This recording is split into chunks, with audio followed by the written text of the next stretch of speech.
George. How are you today? I'm very good. How are you? Good. I just watched some of your episodes over the weekend, and I found it very interesting. Considering I lived in Boston for quite a while, Okay. so it was interesting to see that. So, I guess my first question is: you said you do this all on $100 a day, which I find amazing. How did you come up with this concept? I think the concept just came from really my own life, just kind of having travel ambitions, but not the bankroll to fund them, and just kind of having to get a little creative and figure out ways to stretch my dollar. And my background is in TV. I've worked in TV for many years, and so at a certain point, it just kind of made sense to combine these two things and work on this show. That's great. How did you decide on the cities to go to and what places to visit? I mean, well, we tried to get we're based here on the West Coast, and we tried to get, I think, just a variety of cities on the East Coast this time. So we had a lot of, we did like a southern leg in Atlanta, Savannah, Nashville, to Texas, with Dallas, Houston, New Orleans. I know it's not Texas, but Yeah. Midwest in the Chicago, Milwaukee, Minneapolis, and Northeast with New York, Philly, and Boston. So just kind of try to get a little bit of a variety there. Are you going to extend it after this, or are you done? I'd love nothing more than to extend it. We'll see what happens. It's hard to make any concrete plans, of course, Right. with everything that's going on right now. But I'd love nothing more than to keep going. Um, Before we delve into Boston, what was your favorite city that you visited and why? Um, well, I grew up in New Jersey, right outside New York City, and so I'm a Where did sucker. you grow up? Where did you grow up? Paramus, New Jersey. Okay, I grew up there, near there too. So I grew up in Marlboro, Central Jersey, but worked in the city. So Oh, okay, yeah. yeah. Paramus. I'm full on Jersey. I went to Rutgers, and uh, Oh, go Rutgers! rough day yesterday with the basketball team. But anyway, Yeah. uh, yeah. So my favorite. I'm a sucker for. I'm biased towards New York, but I think outside of that, probably. I mean, I love Chicago so much. I've been there before, and it's really one of my favorite cities. And so I love Chicago, and Milwaukee really surprised me too. Actually, Oh, uh, well, okay. I'd never been there before, and there was just so much to do, and people were great there, super friendly. The Midwest charm was a thing for sure, and Nice. just really a real pleasant surprise. Great. How did you came up with this concept, or did you get approached, and how did that go about with that? I got approached. I've been doing stuff like this on my YouTube channel for Okay. several years, Okay. and so just kind of doing it on my own and doing stuff, various travel stuff, some stuff based on traveling on a budget, some stuff not, kind of a variety of different travel content. And so then I got approached by A Million Stories, and that we kind of went from there and sort of worked on this show and kind of hammered out the details of it. Great. How did you go about doing your research in these cities? Like for Boston, how did you, or any of the cities, how did you go about you doing your research for it? I mean, well, I think that you have to dig deeper than you usually think that you do. Yeah. Um, I think a lot of people might, the first page or two of Google results, in searching, for cheap things to do in Boston, or off the beaten path things to do in Boston.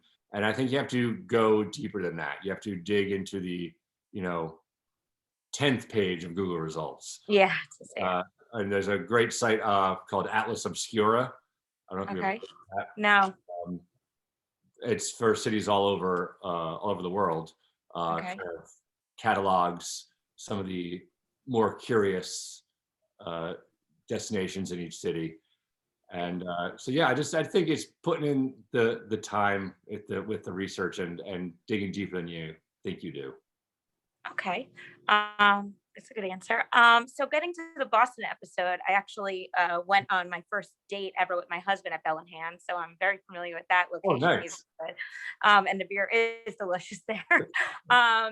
What would you say? I know you went to you threw some tea. You went there. What would you say your favorite place was in Boston so far? I mean, the I would say definitely the Boston Tea Party. I Yeah, think um,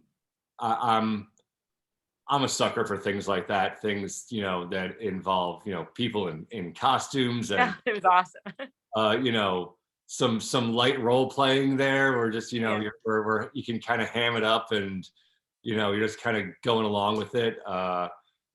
That's the sort of thing that I'm a sucker for that. Yeah, I it's great to visit there. They Yeah. do a fantastic job. Everyone should go in when you go in the little center and then they start talking about it. It's Oh yeah, great. they were yeah, they were super friendly, and they were, yeah, just screaming and just doing it. It was just great. Loved it. Yeah, it's awesome to see that. And also the spite houses, that was new to me, so that was interesting to see. How did you hear about that? I'd never heard about that. I'm not entirely sure. That might have been on might have seen that on Atlas Obscura. Okay. Uh, I'm not entirely sure, but then I dug deeper into spite houses in general, and yeah, there's only like maybe like I want to say like five or six in the entire country. Wow. There, two of them are in Boston, and you said you had never heard of them. I've never heard of it. No. Now I'm intrigued to go see it because I lived there about 12 years, so I've never heard of it, and now I'm intrigued to go.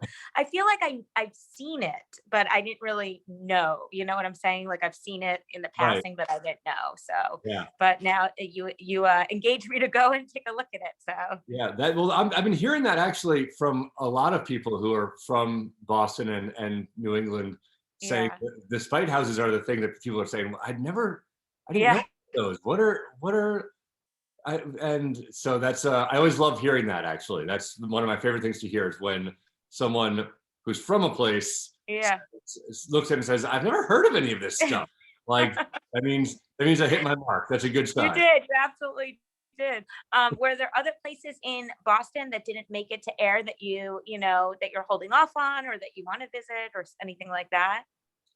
Um, I mean, I tried to make it happen. It just wasn't happening. I'm a huge baseball fan, and I wanted to go to Fenway. Fenway. Yeah. I've never been to Fenway. I want to go to all 30 Major League Baseball stadiums, and Oh, yeah. I've been to 19 so far, but I've You got not. to go to Fenway. You got to go to the Green Monster. You got to do I it. got to go to Fenway, and I try to reach out to it just wasn't happening. Right. And so yeah, that's still one. I got to go to two. I want to go to one in the regular stadium and one on top of the Green Monster.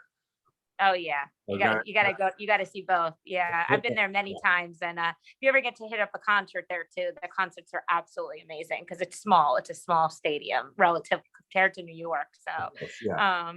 yeah, and yeah, another cool place if you ever go back is there's this globe thing that you can go inside. I think it's like $8 a ticket, and you could stand on it. I forgot the name of it, but if you Google it, it is absolutely amazing, and I think it would fit really well with your series because I found it. I think it was like $8, $10, and my whole family was fascinated by it. Oh, So it was just an idea for the future. yeah. Okay. So my next question is, do you film this all yourself or, do you have someone helping you out with that? It's primarily filmed by myself. I kind of do it a kind of one man crew style. Um, Yep. so I shoot it the selfie cam a lot, or I have some mini tripods I can put on a parking meter or a fence post or stuff like that, or a window. I have a suction cup tripod that I can stick to windows, so I can set up the Yep. camera there. I did have I had a field producer with me, but that was more about getting releases and some of the paperwork that's involved. But often she did kind of become the de facto cameraman in Yep. certain when needed. But we tried to avoid that, try to keep the aesthetic of a one man crew just guy on the street with a camera. Perfect. I have two last questions for you. One is, you said Fenway is a bucket list, place. Do you have any other bucket lists across the country that you really want to visit? Oh, well, I mean, right now my stateside travel mission, as I mentioned, is to go to all 30 baseball stadiums. Yeah. Beyond that, I do. I mean, after that, I'd like to go to all 50 states. I've not been to all 50 states, Okay.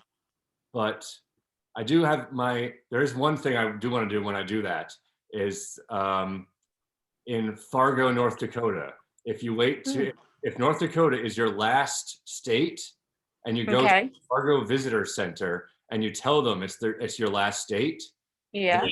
they ring a bell and like give you a T-shirt that says "Save the best for last," because I'm gonna write that down.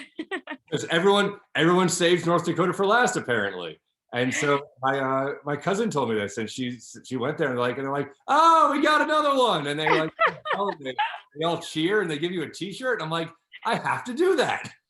That's amazing. I never heard of that, but now I'm intrigued to go to North Dakota to just do that. So. If you're in Fargo, you can get a free T-shirt.